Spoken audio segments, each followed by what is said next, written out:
আমাদের সামনে উপস্থিত হয়েছেন আল্লামা শেখ হারুন ইজহার হাফিজাহুল্লাহ হযরত করম। أما بعد فأعوذ بالله من الشيطان الرجيم بسم الله الرحمن الرحيم يا أيها الذين آمنوا اتقوا الله حق تقاته ولا تموتن إلا وأنتم مسلمون وقال تعالى اهدنا الصراط المستقيم صراط الذين أنعمت عليهم غير المغضوب عليهم ولا الضالين وقال تعالى أولئك الذين أنعم الله عليهم من النبيين من ذرية آدم وممن حملنا مع نوح ومن ذرية إبراهيم وإسرائيل وقال تعالى فخلف من بعدهم خلف أضاعوا الصلاة واتبعوا الشهوات وسوف يلقون غيا وقال تعالى فاقم وجهك للدين حنيفا فطرة الله التي فطر الناس عليها لا تبديل لخلق الله ذلك الدين القيم ولكن أكثر الناس لا يعلمون منيبين إليه واتقوه وأقيموا الصلاة وآتوا الزكاة ولا تكونوا مع المشركين من الذين فرقوا دينهم وكانوا شيعا كل حزب بما لديهم فرحون وقال تعالى وقال الرسول يا رب إن قوم اتخذوا هذا القرآن مهجورا وكذلك جعلنا لكل نبي عدوا من المجرمين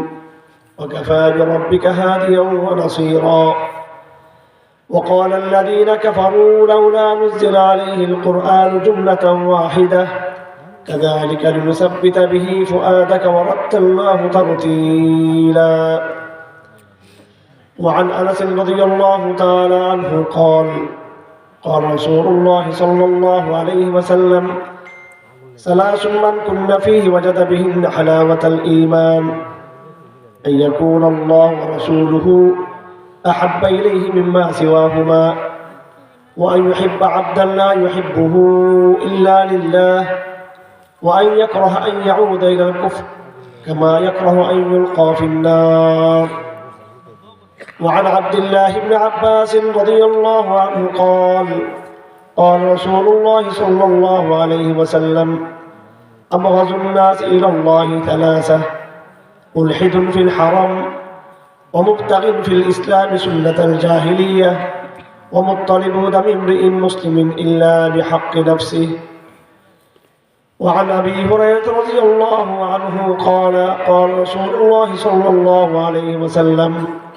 بادروا بالأعمال فتنا كقطاع الليل المظلم يصبح الرجل فيها مؤمنا ويمسي كافرا ويمسي مؤمنا ويصبح كافرا يبيع دينه بعرض من الدنيا بارك الله لنا ولكم في القرآن العظيم ونفعنا وإياكم بالآيات والذكر الحكيم اللهم صل على محمد وعلى آل محمد كما صليت على إبراهيم وعلى آل إبراهيم إنك حميد مجيد اللهم بارك على محمد وعلى آل محمد كما باركت على إبراهيم وعلى آل إبراهيم إنك حميد مجيد আল্লাহ পাক সুবহানাহু ওয়া তাআলার শুকরিয়া, তিনি আমাদেরকে ইসলামের নিয়ামত দিয়েছেন, ঈমানের নিয়ামত দিয়েছেন। ঈমানের কথা শোনার জন্য আমাদেরকে ঈমানের প্যান্ডেলে একত্রিত হওয়ার তৌফিক দিয়েছেন। আমাদের আগে যিনি কথা বলছেন তিনি হলেন বাংলাদেশের প্রধান শীর্ষতম 4-5 জন বড় মুরব্বিদের মধ্যে একজন, এবং ওনারা দুনিয়াতে কাজ করেন হেদায়েতের জন্য। আমরা যারা তরুণ যারা আছি আমরা হয়ে গেছি সেলিব্রিটি। যারা সেলিব্রিটি হয়ে গেছে বর্তমানে খুব তরুণ প্রজন্মের, মিডিয়াতে, ফেসবুকে, অনলাইনে million million follower, lakh lakh follower, টিভিতে, টেলিভিশনে, অনলাইনে, ভিডিওতে সবসময় দেখা যায়। মানুষ বলে হ্যাঁ আপনাকে চিনছি, আপনাকে ভিডিও শুনছি আপনার। এটা এই জমানার ফ্যাশন হয়ে গেছে। এগুলোর মাধ্যমে ইসলামের কিছু ফায়দা হবে, ইসলামের চূড়ান্ত বিজয় কিন্তু এর মাধ্যমে হবে। আমাদের চেয়ে হাজার গুণ উত্তম হবেন, আমি না, আমার মতো আরো হাজার হাজার সেলিব্রিটি যারা আছে তাদের চেয়ে উত্তম হবেন যে সমস্ত ব্যক্তিরা এখন আপনাদের সামনে কথা বলেছেন। হযরত মাওলানা আব্দুর রহমান হাফিজুল্লাহ তাআলা, ওনাকে আমরা ভালো করে চিনি। ওনার কথা আপনাদের ভালো লাগে। উনি যেভাবে কথা বলছেন যে দেখি হাত তুলে কয়জন নামাজ পড়ছেন, কয়জন মসজিদে আসছেন, কয়জন রমজানের প্রস্তুতি নেবেন, এই টাইপের কথা আপনি বর্তমান যারা হুঙ্কার দিয়ে কথা বলে, সুর দিয়ে কথা বলে, ওদের কাছ থেকে শুনতে পাবেন না। এবং আমরাও এমন মুনাফিক হয়ে গেছি প্রজন্ম, আমাদের তরুণ প্রজন্মের ছেলেরা, মাদ্রাসার ছেলেরা বলি, আর স্কুল কলেজ বিশ্ববিদ্যালয়ের ছেলেরা বলি, সবাই একটা গর্জন তর্জন শুনতে চায়। আর গ্রামের যারা মুরব্বীরা আছে এরা একটু সুর টুর পছন্দ করে। যতক্ষণ বক্তা সুর দিয়ে কথা বলবে না, জান্নাতকে একবার তার ঘরের দুয়ারে এনে দিবে না, এবং যত মিথ্যা বানোয়াট কাহিনী সুন্দর করে বলে মানুষকে চোখের পানি ভাসাবে না, ততক্ষণ পর্যন্ত সুন্দর ওয়াজ হবে না সেটা। আর আমাদের যারা তরুণ রয়েছে, যাদের রক্ত গরম, এরা চায় প্যান্ডেলের ভিতরে যুদ্ধ করে ফিলিস্তিন, আফগান, আফগানিস্তান, হিন্দুস্তান এখানে বিজয় করে এখানে শহীদ কায়েম করে ফেলবে। তারপরে এখান থেকে গিয়ে কম্বলের তলে এমন এক ঘুম দিবে আর ফেসবুক চালাবে, ফজর নামাজ হয়ে যাবে, কম্বলের তলে তার ফজর নামাজ আদায় হয়ে যাবে। এই হচ্ছে তার খেলাফত শহীদ প্রতিষ্ঠার তার চরিত্র। আপনারা যারা আমাদের কাছ থেকে আশা করেন এবং আমাদেরকে দাওয়াত দিয়ে নিয়ে আসেন, আমরা কিছু গর্জন তর্জন দিয়ে আপনাদেরকে একটু জাগিয়ে দিব। এলাকার মধ্যে কিছু পরিস্থিতি আছে, মানুষ জমায়েত হবে আর নিজের মাহফিলটা জমবে, এটা এক প্রকার বলতে চাই না, এটা ভণ্ডামির মতো হয়ে যায়। আমার ভাইয়েরা, মসজিদকে আবাদ করতে হবে, মুত্তাকি হতে হবে। আজকে আমরা যারা এখানে এসেছি, আমাদেরকে যারা আজকে ফেসবুকে দেখতেছেন, আমাদেরকে দেখে ওরাও ছবি বানায়, ভিডিও তৈরি করে। আমাদের তরুণরা, আমরা কিন্তু এইভাবে বড় হইনি, আমাদেরকে গড়ে তুলেছে আমাদের মুরব্বীরা, আমাদের আকাবেররা, যারা আমাদেরকে সুন্দর শিক্ষা দিয়েছে, তাকওয়া শিক্ষা দিয়েছেন, আমল শিক্ষা দিয়েছে। তাদের কারণেই আল্লাহ পাক সুবহানাহু ওয়া তাআলা আমাদের কাছে দ্বীনের কাজের জন্য এত নিয়ে আসছেন। পরবর্তী এসে আমরা পড়ে গেছি প্রসিদ্ধি, শোহরত এবং নাম দাম, সেলিব্রিটিজম এই জায়গাগুলোর মধ্যে। এই ক্ষেত্রে আপনারা আমাদেরকে অনুসরণ করবেন না, আমি পরিষ্কার বলে দিচ্ছি। আমাদের ভিডিওতে আপনারা আমাদের অনুসরণ করবেন না, আমাদের ছবির মধ্যে আপনারা আমাদের অনুসরণ করবেন না। এটা আমাদের বাহ্যিক অবস্থা। বক্তাদের, নেতাদের, ইসলামের বড় বড় যারা গর্জন তর্জন আমরা দিয়ে থাকি, আমাদের জীবনের পর্দার আড়ালের জীবনটা কি এটা আপনারা জানেন? আপনারা কি জন্য আপনারা আমাদেরকে ফলো করতেছেন? আপনাদের সবাইকে বলবো, আপনারা এরকম যারা বুজুর্গ আছেন, এই ময়মনসিংহে যারা আছেন, সবাইকে এই আব্দুর রহমান হাফিজির কাছে গিয়ে আপনারা বায়াত হবেন, সবাই তার কাছে মুরিদ হবেন। বায়াত মুরিদের জন্য কোন নামি দামি ঠিকানা আছে আমি এটা বলতে চাই না। অনেক খানকা আছে, অনেক পিসাব আছে যারা টাকা নিতে হাদিয়ার পিসায় দামি দামি হাদিয়া নিতে হয়। কিন্তু আজকে যিনি আপনাদের সামনে আলোচনা করেছেন, ওনারা কিন্তু হাদিয়ার পীর না। ওনাদের ব্যক্তি জীবন খুব বেশি একটা সমৃদ্ধ নয়, ওনাদের জীবনে খুব বেশি সচ্ছলতা নাই, খুব সাদামাটা জীবন যাপন করেন, জীবন ধারণ করেন। এই জন্য মানুষ চিন্তা ভুল করবেন না, পীর চিন্তা ভুল করবেন না, প্রকৃত মুজাহিদকে চিন্তা ভুল করবেন না। ময়দানের চাপাবাজি, ময়দানের বক্তৃতা, ময়দানের কথা, এগুলো দিয়ে কিন্তু আমরা কখনো আল্লাহকে পাবো না। আল্লাহকে পাবো বাস্তব হেদায়েতের মধ্য দিয়ে পাবো আমরা। আল্লাহকে পাবো বাস্তব জিহাদের মধ্য দিয়ে, যেটা ময়দানের মুজাহিদকে যেটা করতেছেন, আপনি আমি যেটা ফ্যান্টাসি করতেছি, বিনোদন করতেছি, এটা দিয়ে আমরা কিন্তু ইসলামের কোনো উপকার আমরা করতে পারবো না। আমি এই জন্য শুরু দিয়ে ভূমিকাগুলো আপনাদেরকে বলে দিলাম। আমরা আল্লাহকে খুশি করতে চাই, আমরা আল্লাহ দ্বীনকে বিজয় করতে চাই, আমরা প্রকৃত অর্থে সমাজকে আমরা বদলাতে চাই। তার জন্য অবশ্যই আমাদের নিজ থেকে বদলাতে হবে। আমার ভাইয়েরা, অনেক দূর থেকে এসেছি, অনেক ক্লান্ত। এখানে আপনাদের কাছ থেকে হাদিয়া নেওয়ার জন্য অথবা বক্তব্য রেখে এখানে আপনাদের সামনে সেলিব্রিটি হওয়ার জন্য আসি নাই, কিছু দিনের কথা আলোচনা করার জন্য। আমি আয়োজকদেরকে আগেই বলেছি, আমাকে যেখানে নেবেন, এখানে দুঃখজনকভাবে আমাদের বর্তমান প্রজন্ম এমন হয়ে গেছে, তারা কিন্তু তাদের নিজস্ব অভ্যাসে তারা গড়ে উঠছে। আমাদের এলাকার মুরব্বীরা ওখানে আছেন, মনে কষ্ট দিতে চাই না। এলাকার মুরব্বী একটু পছন্দ করে যে এই সুন্দর সুন্দর কাহিনী বলে একটু এই ভালোভাবে তাদের মনকে একটু গলিয়ে টলিয়ে কিছু কথা বলার জন্য। আমার পক্ষে সেটা সম্ভব না। আমি কোরআনের বাইরে, হাদিসের বাইরে কোনো কথা বলতে পারবো না। কোরআন শরীফে কোনো গল্প কাহিনী নেই। কোরআন শরীফে যা আছে সব নবীদের কাহিনী, কোরআনে যা আছে সব তৌহিদের কথা, কোরআনে যা আছে শিরকের বিরুদ্ধে লড়াইয়ের কথা, কোরআনে যা আছে দাওয়াত দিতে গিয়ে মায়ের খাওয়ার কথা। আর আপনি চাইতেছেন কোন পিসাবের কথা, কোন দরবেশের কথা, বুজুর্গের কথা। মাহফিলে বসে নবীদের কাহিনী বাদ দিয়ে পিসাবদের কাহিনী আমরা বলি এখানে। কোন পিসাব কুমিরের পিঠ দিয়ে পদ্মা নদী পার হয়ে এখানে পার হয়েছেন, কোন পিসাব বাতাসে উড়ে গেছেন। এই সমস্ত ফালতু কাহিনী কোরআন শরীফে নাই। কোরআন শরীফে কয়টা মুজিজা আছে? মুসা ইসলামের একটা দুটা মুজিজা আছে, বিভিন্ন নবীদের দুই একটা মুজিজা আছে। কোরআন শরীফে নবীদের অলৌকিক কাহিনীর চেয়ে নবীদের সংগ্রামের কথা বেশি আছে, নবীদের দাওয়াতের কথা বেশি আছে, নবীদের ঈমানী শক্তির কথা বেশি আছে। আমার ভাইয়েরা, আমাদেরকে আমাদের দ্বীন ঈমান শিখতে হবে আমাদের আম্বিয়া কেরামদের থেকে। সুফিদের যে মন গড়া যে সমস্ত কাহিনী, এগুলো আমাদেরকে রূপকথার মতো, রূপকল্পের মতো, উপন্যাসের মতো আমাদেরকে কাল্পনিক জগতে নিয়ে যাবে। হ্যাঁ, অবশ্যই নবীদের অনেক অলৌকিক কাহিনী আছে এবং আউলিয়াদের কারামত বিশ্বাস করতে হবে। নবীদের যেমন মুজিজা আছে, অলৌকিক অলৌকিক কাহিনী আছে। প্রত্যেক নবীর অলৌকিক কাহিনী আছে, ঠিক তদ্রুপ আউলিয়া কেরাম যারা, তাদেরও কেরামত আছে, অবশ্যই কেরামত আছে। এই কেরামত গুলো আমরাও দেখেছি। আমাদের লালখান বাজারে 4 জন বুজুর্গের খবর আছে। এর মধ্যে একজন বুজুর্গ, ওনার নাম মওলানা নুরুল ইসলাম।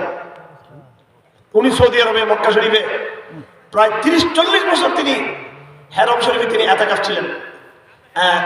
এতেকাফ বলতে নফল এতেকাফের মতো। উনি হেরমে মদিনায় মক্কায় তিনি এইভাবে জীবনে 30-40 বছর সময় কাটিয়েছেন।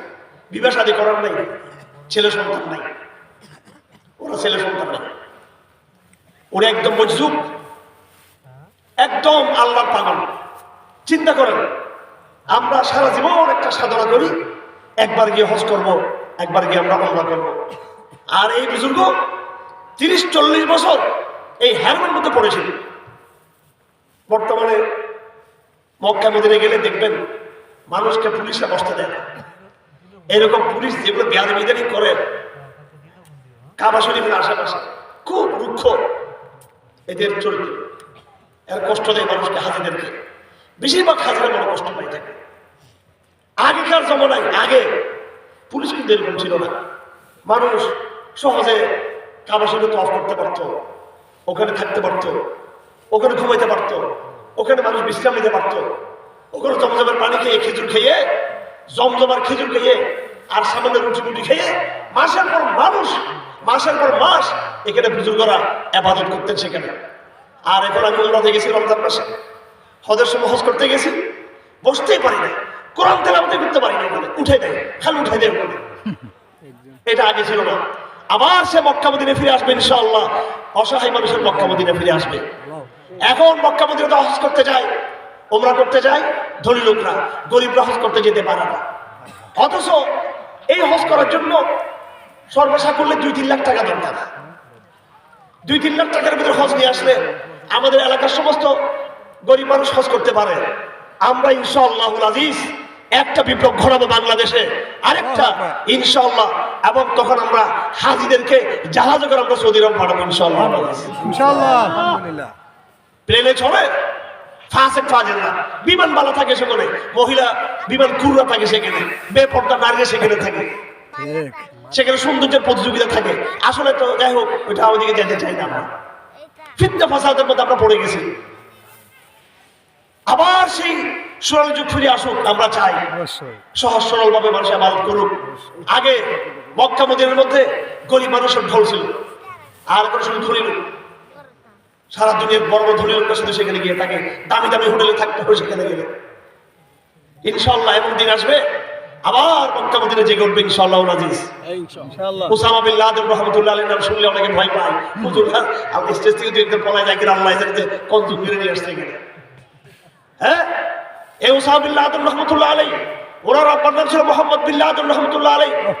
ওনারা সৌদি আরবের কনস্ট্রাকশন ফার্ম ছিল, অর্থাৎ এই যে বিল্ডিং নির্মাণ করা, রাস্তা নির্মাণ করা। সৌদি আরবে গেলে দেখবেন পাহাড়ের তল দিয়ে টানেল, পাহাড়ের তল দিয়ে, এগুলো সব ওসামা বিন লাদেনের কোম্পানি করছে এগুলো। এবং বর্তমান যে মক্কা মদিনা সব এই বিন লাদেন কোম্পানির করা। ওই সময়ে ওনাদের জমানায়, ওনার আব্বাদের জমানায়, ওনার আব্বার বন্ধু ছিল আপনার বাদশা ফাইসাল, বাদশা ফাইসাল। তারপর সৌদি আরবের রাজারা, সৌদি আরবের রাজারা সে সময় এত বেশি ধনী ছিল না। ওরা বলতেছিল একদিন যে আমরা বাইতুল মুকাদ্দাস জিয়ারত করব, মক্কা থেকে বাইতুল মুকাদ্দাস যাব, কিন্তু প্লেন নেই। এই ওসামা বিন লাদেনের আব্বা সৌদি আরবের সরকার শাসককে নিজেদের প্লেন দিয়েছে, তুমি আমার প্লেনে করে করে সৌদি আরবে যাও। আজকে তাদের সন্তানদেরকে সেখানে জঙ্গি বলা হয় আমার ভাইয়েরা। তো যাই হোক, আমি এটা বলতেছি এই জন্য এই কথা একদিকে চলে গেলাম উদাহরণ দিয়ে দেখি। আমাদের নুরুল ইসলাম সাহেব, উনি আমাদের উনি এই সৌদি আরবে 40 বছর ছিলেন। এখন আপনি কিন্তু ওখানে থাকতে পারবেন না, আপনি মক্কা মদিনায় বেশি দিন থাকতে পারবেন না। কিছুদিন থাকলে আপনার ভিসা ক্যান্সেল হয়ে যাবে। একসময় আমাদের বুজুর্গরা মাসের পর মাস, বছর পর বছর সেখানে গিয়ে থাকতেন। তো তিনি আল্লাহর মজলুম ছিলেন, অনেক লম্বা ঘটনা। আমরা তার কাছে বায়াত, ওনাকে আমরা পীরের মতো মনে করতাম। অনেক আল্লাহর বাবা বুজুর্গ ছিলেন। উনি যখন ইন্তেকাল করবে, বাংলাদেশের একজন সহকারী সচিব, বাংলাদেশের একজন বাংলাদেশের সেক্রেটারি, উনি অনেক প্রফেশনাল সচিব ছিলেন। উনি এখন অসুস্থ। ওনার বাসায় এই হুজুর থাকতেন, বাংলাদেশে আসতেন। ওনার যখন মৃত্যু হয় তখন তিনি সচিবের বাসায় ছিলেন। ওই সচিব কিরকম সচিব দেখেন, বাংলাদেশের একজন সচিব মন্ত্রী, ওরা কি রিক্সায় চলে, টেম্পুতে চলে? না না, আমাদের গাড়ি ছিল, আমার আব্বার গাড়ি, আমার কিছু। আমরা ওনাকে নিয়ে কারণ মাজার তৈরি করছি, বলেন মাজার তৈরি করছি? আমরা চাইলে ওনাকে নিয়ে মাজার তৈরি করে ধান্দা করতে পারতাম কিনা? পারতাম কিনা ধান্দা করতে? আমি এটাই বলতেছি। এই যে আমি একটা কাহিনী বললাম, আপনাদের ভালো লাগছে না কাহিনীটা? ভালো লাগছে কিনা? এরকম কাহিনী শত হাজার কাহিনী আল্লাহ পাক সুবহানাহু ওয়া তাআলা আমাদেরকে দেখিয়েছেন, আমাদের বুজুর্গদেরকে দেখিয়েছেন। আমাদের জন্ম হয়েছে সে মতো বুজুর্গদের ঘরে, মুফতি ফয়জুল্লাহর ঘরে। অনেক কাহিনী যেগুলো ঘটেছে ভাই, এগুলো বলে বলে আমরা মানুষকে শুধু আনন্দ দিতে চাই না। আমরা মানুষ শুধু এই কাহিনীগুলো শুনতে চায়, ওই বুজুর্গদের মতো তারা হইতে চায় না কেউ। এই জন্য আমরা ইচ্ছে করে কাহিনীগুলো বলি না। আজকে আমি এই কাহিনীটা বললাম, এই কাহিনী আমার সাথে যারা থাকে, সবরে থাকে, আমার ছেলেরাও জানে না, আজকে আমি সেটা বললাম। ওয়াজ মাহফিলগুলো হয়ে গেছে বিভিন্ন গল্প কাহিনী। আমার তো বাস্তব, যেটা আমি দেখে আসছি। কিন্তু আপনি যখন রাজশাহী যাবেন, রাজশাহীতে শাহ মখদুমের কবর আছে। শাহ মখদুম অনেক বড় আল্লাহর বুজুর্গ ছিলেন। 1300 খ্রিস্টাব্দে, আজ থেকে কয়েক বছর আগে, 700-800 বছর আগে তিনি বাংলাদেশে এসে তিনি দ্বীনের দাওয়াত দিয়েছেন এবং হিন্দু রাজার বিরুদ্ধে তিনি লড়াই করেছেন। হিন্দু রাজা মানুষকে বলি দিত, জমা করত, তিনি তাকে পরাজিত করে রাজশাহীতে তিনি ইসলাম কায়েম করেছেন। ভালো কথা। পিসাব মারা গেছেন, ওনার কবর উপরে মাজার তৈরি করছে, দুশোরান নাই। বাংলাদেশে অনেক মাজার দেখবেন, পিসাবদের মাজার। পিসাব নাকি বলছে মাজার তৈরি করার জন্য? বলছে নাকি? পিসাবরা বলছে? শুধু একা আমেরিকার সাথে ব্রিটিশ, জার্মানি, ফ্রান্স, জাতিসংঘ, ভারত, সারা দুনিয়া মিলে আফগানিস্তানকে ধরছে। তারা টিকতে পারছে না। এই জমানায় এর চেয়ে আল্লাহর কোনো বড় আর কোনো মজা আছে? আর আল্লাহ নিদর্শন দেখাইছে না? আল্লাহ পাক দেখাইছে কিনা? দেখাইছে। হাসিনাকে দৌড়ানোর জন্য 2013 সালে শাপলা চত্বরে আমরা বিপ্লব করছিলাম কিনা? করছিলাম কিনা? আমরা পারছি না। 14 সালে বিএনপি অবরোধ দিছে কিনা? বলেন না কেন? আবার এগুলো ওর হুজুর এতক্ষণ তো ঠিক ছিল না, এখন আবার এদিকে চলে আসলেন কেন? এই মুসলমান, আল্লাহর ক্ষমতা শুধু বিলকিস আর সুলাইমান পর্যন্ত নয়, আল্লাহর ক্ষমতা হাসিনা, খালেদা, মোদি, ট্রাম্প, তারেক, যারা আসবে, ডক্টর ইউনূস, সবাইকে আল্লাহ পাক তার ক্ষমতা দেখাবেন আল্লাহ পাক কিয়ামত পর্যন্ত। খালি বিলকিসের কথা বলে সেটা কোরআনের কথা, আর হাসিনার কথার কথা বলে সেটা রাজনীতি হয়ে যায়। ফেরাউন ছিল মিশরের, সে জালেম তাগুত ছিল, কিয়ামত পর্যন্ত এরকম ফেরাউন জন্ম হবে। মোদি একটা ফেরাউন, ট্রাম্প একটা ফেরাউন। এই দেশকেও যারা শাসন করতে চাও এরা ছোট ছোট ফেরাউন। ডক্টর ইউনূস কি আল্লাহর গোলাম নাকি? এগুলো বুঝতে হবে। আপনি হাসিনার কথা বললে, ইউনূসের কথা বললে, মোদির কথা বললে রাজনীতি হয়ে জায়গা। ফেরাউন কি ছিল? ফেরাউনটা কি রাজনীতি না?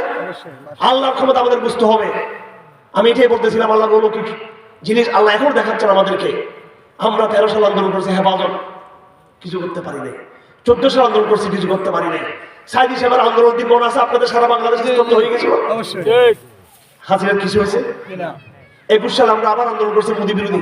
হাসিনার কিছু হয়েছে নাকি? হাসিনা কেউ কিছু করতে পারছে? কেমন দাপট দেখেন। সে 2014 সালে একবার অবৈধ ইলেকশন করলো, সে নিজেও মনে করতে ঠিকবে না। 18 সালে আবার অবৈধ ইলেকশন করলো, আবার করছে কিনা? কেউ কিছু করতে পারছেন না আপনারা? 24 সালে এসে আবার অবৈধ কি করলো? ইলেকশন করলো। কয়বার? এইরকম বাংলাদেশের সারা আমার মনে নেই কেউ এরকম দুনিয়া এত অবৈধ ইলেকশন করে। ঠিক আছে, একজন মহিলা তার কিরকম সাহস দেখেন।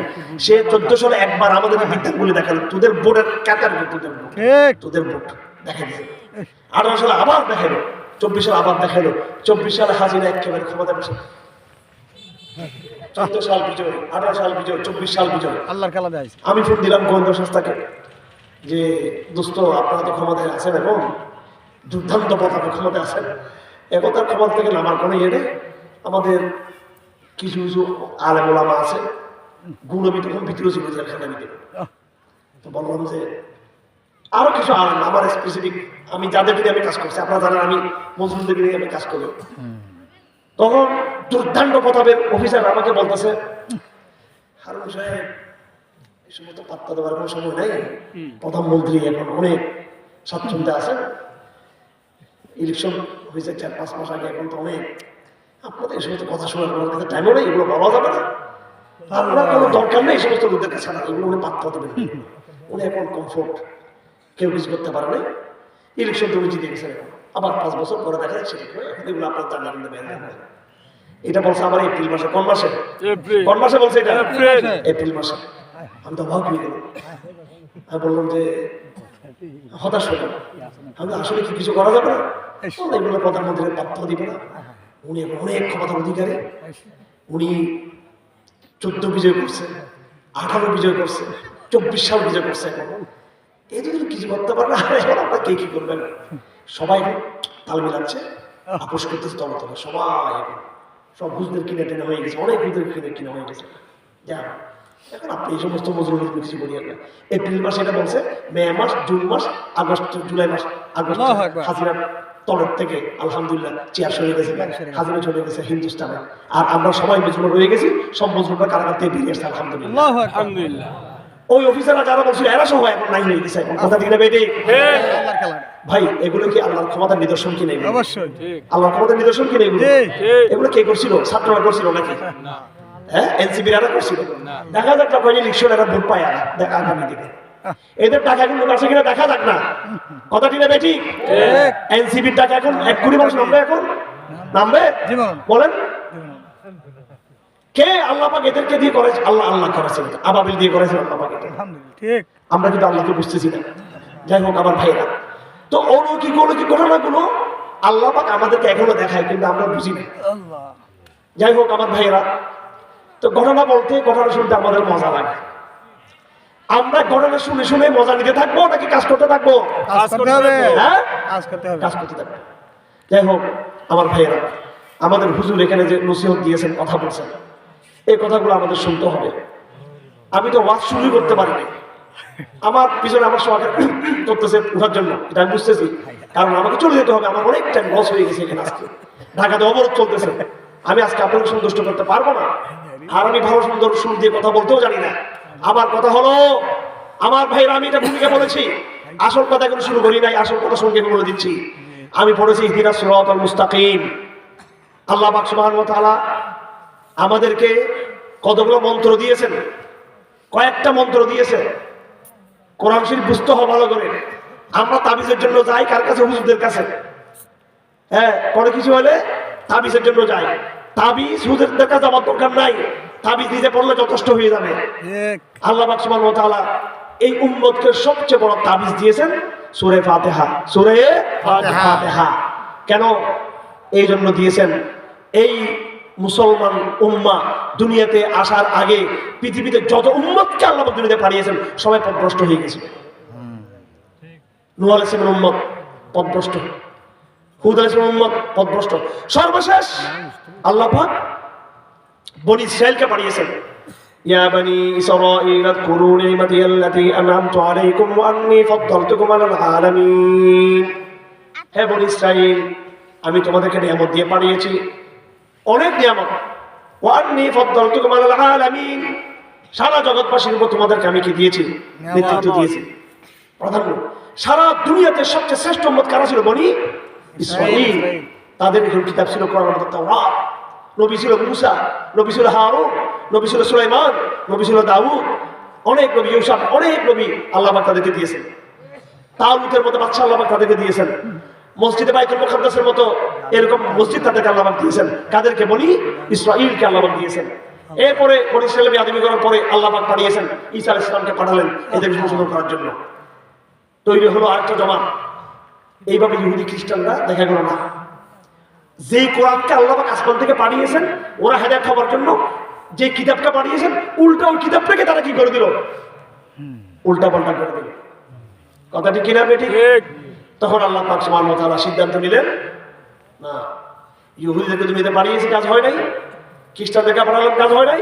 কিয়ামত পর্যন্তের জন্য আমি এবার নতুন একটা উম্মতকে আমি পাঠাতে চাই। এই উম্মত হলাম আমরা। আল্লাহু আকবার। এই উম্মত কারা? আমরা।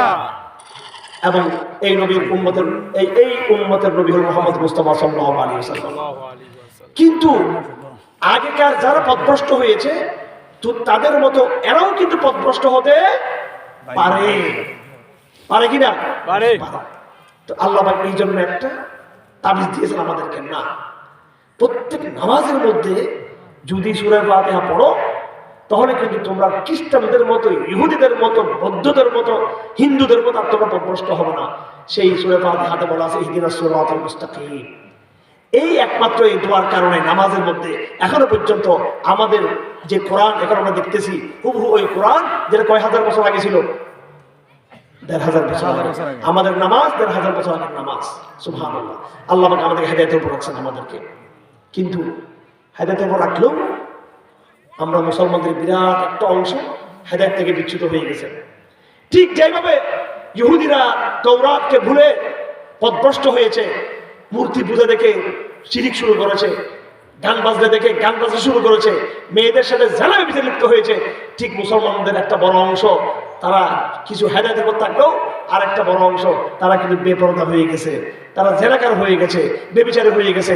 31st নাইট আসলে মনে হবে আমি বাংলাদেশে নাই, আমি মনে হচ্ছে ব্রিটেনে আছি, আমেরিকাতে আছি, মনে হচ্ছে আমি খ্রিস্টান, নাউজুবিল্লাহ মিন যালিক। কথা ঠিক না বেটি? ভ্যালেন্টাইন ডে 14 ফেব্রুয়ারি মুসলমানরা করে কিনা পালন? করে কিনা পালন? আপনি কিরকম মুসলমান? পহেলা বৈশাখ যাত্রা, মঙ্গল শোভাযাত্রা মুসলমানরা করতেছে কিনা? হিন্দুদের দুর্গা পূজায় মুসলমান যাচ্ছে কিনা? আবার মুসলমানরা দুর্গা পূজা করতেছে কিনা? এই মুসলমানরা দেখেন কয়জন ফজর নামাজ জমাতে পড়ে। মাহফিলে যে পরিমাণ প্যান্ডেল মসজিদে মুসল্লি দেখা যায়, মাহফিলের ভিতরে সেই পরিমাণ মুসল্লির 10 ভাগের 1 ভাগ, 100 ভাগের 1 ভাগ মুসল্লি কিন্তু ফজর নামাজে কিন্তু থাকে না। কথা ঠিক না বেটি? মুসলমানের সামনে কোরআন আছে কিন্তু কোরআন কয়জন পড়তে জানে না, কোরআন পড়তে জানে না। সুতরাং আমরাও ওই ইহদিনাস সিরাতাল মুস্তাকিম থেকে কি হয়ে গেছি? আমরা বিচ্যুত হয়ে গেছি। আসুন, আমাদের কথা হলো আমাদের আপনাদের সবাইকে আবার ইহদিনাস সিরাতাল মুস্তাকিমের পথে আসতে হবে আমার সবাইকে। একদিন রাসূলুল্লাহ সাল্লাল্লাহু আলাইহি ওয়াসাল্লাম সফরে বের হয়েছেন, ভ্রমণে গেছেন, সাহাবায়ে কেরাম সাথে আছেন।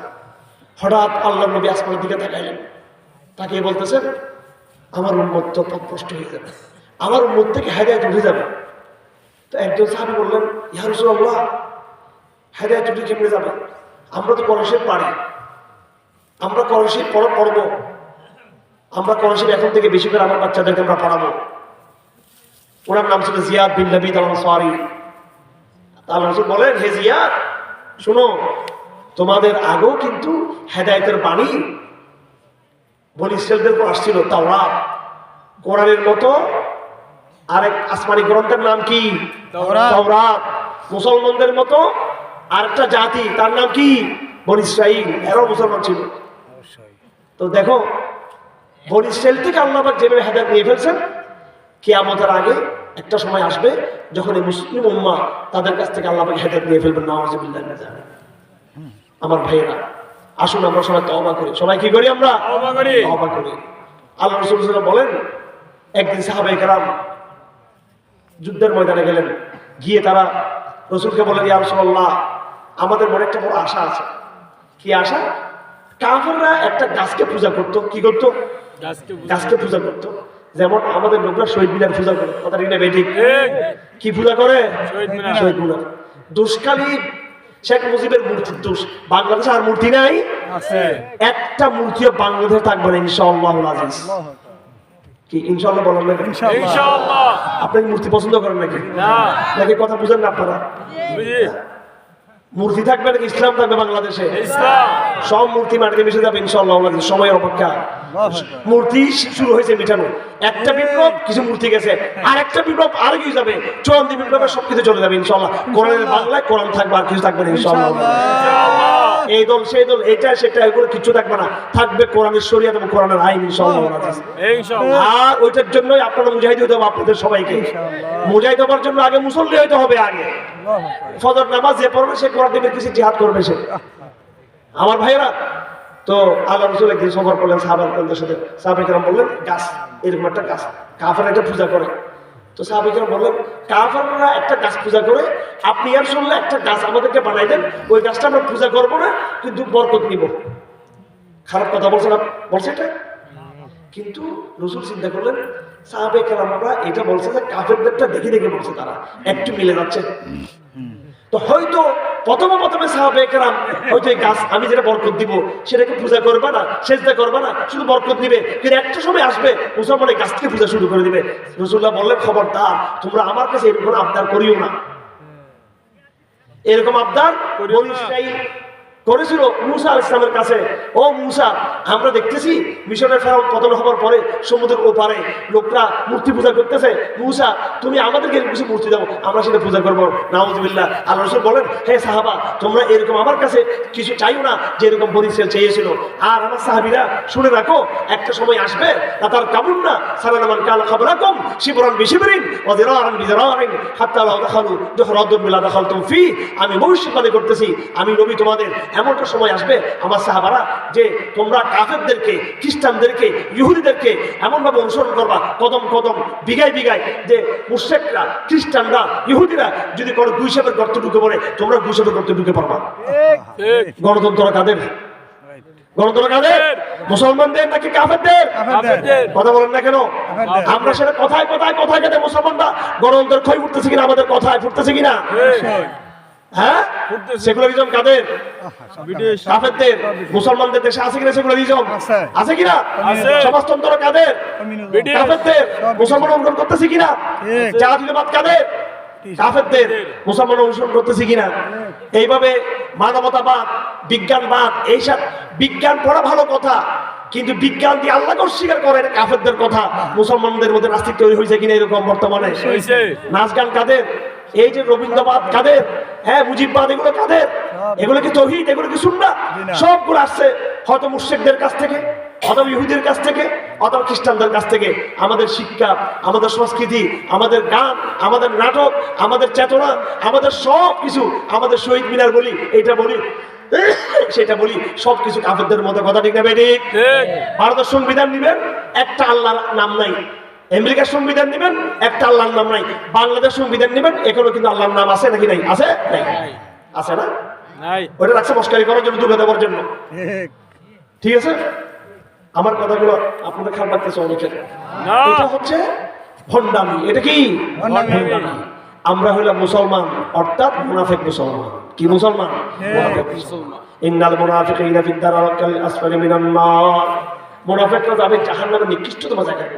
সুতরাং আজকে এই মাহফিলের ডাক হচ্ছে আপনাদের প্রতি, সুন্দর সুন্দর কাহিনী শুনে মাহফিলে এসে শুধু খালি চোখে কান্না বসাইলাম সেটা নয়, বাস্তব কাজ করে আমাকে জান্নাতের ঠিকানাকে আমাদেরকে ফাইনাল করতে হবে, আমাদেরকে বাস্তব কাজ করে আল্লাহর রেজামন্দি হাজির করতে হবে, আখিরাত বিজয় করতে হবে। বাস্তব কাজ করে নিজেও আমল করব, সমাজকে বদলাবো, রাজনীতি বদলাবো, রাষ্ট্র বদলাবো, সবকিছু বদলায়ে আল্লাহর জমিন আল্লাহর শহীদকে কায়েম করবে। এটা হচ্ছে আমাদের বাস্তব কাজ। আমরা প্যান্ডেল থেকে বের হওয়ার পরে আজ থেকে আমরা প্রতিজ্ঞা করব যে আমরা সবাই আজকে থেকে কোরআনের সৈনিক। প্রথম জিহাদ নিজের সাথে শুরু হবে।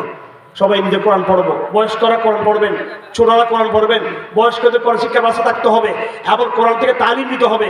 কোরআনে জিহাদ থাকলে সে জিহাদ শিখতে হবে, কোরআনে সলাৎ থাকলে সে সলাৎ শিখতে হবে, কোরআনে রোজার কথা আছে সে রোজা শিখতে হবে, কোরআনে ইসলামী আইনের কথা আছে সে আইন শিখতে হবে। কোরআন বলা একটা বাংলাদেশ আমরা চাই ইনশাআল্লাহুল আজিজ। আজকে থেকে আমরা এইভাবে তালিম শুরু করি, কোরআন যেন আমরা পাগল হয়ে যাই, মসজিদগুলো আবাদ করি, মেয়েদের কাছে আমরা কোরআনের ইসলামী তালিম হলকে চালু করি। এইভাবে সমাজ বদলাবে ইনশাআল্লাহ, আমরা বদলে যাব ইনশাআল্লাহ। নতুন একটা বাংলাদেশ জন্ম হবে ইনশাআল্লাহুল আজিজ। শুধু ওয়াজ করে মাহফিল করে শুধু এটা হবে না। ওয়া আখিরু দাওয়ানা আলহামদুলিল্লাহি রাব্বিল আলামিন ওয়া মা আলাইনা ইল্লাল বালাগ ওয়া সাল্লাল্লাহু তাআলা খায়রু খালকি মুহাম্মদ ওয়া আলিহি ওয়া সাহবিহি আজমাইন।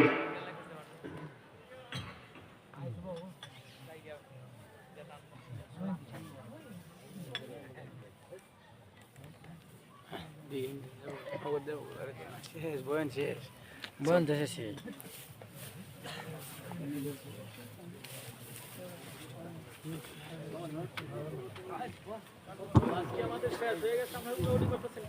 সম্মানিত উপস্থিতি, আমাদের মাঝে আরেকজন আলোচক এসে উপস্থিত হয়েছেন, যেন আমরা কেউ ডাউটি না করি। আল্লাহ রাব্বুল আলামিন গুরুত্বপূর্ণ নসিহত পেশ করার জন্য সবিনয় দরখাস্ত করা হইতেছে।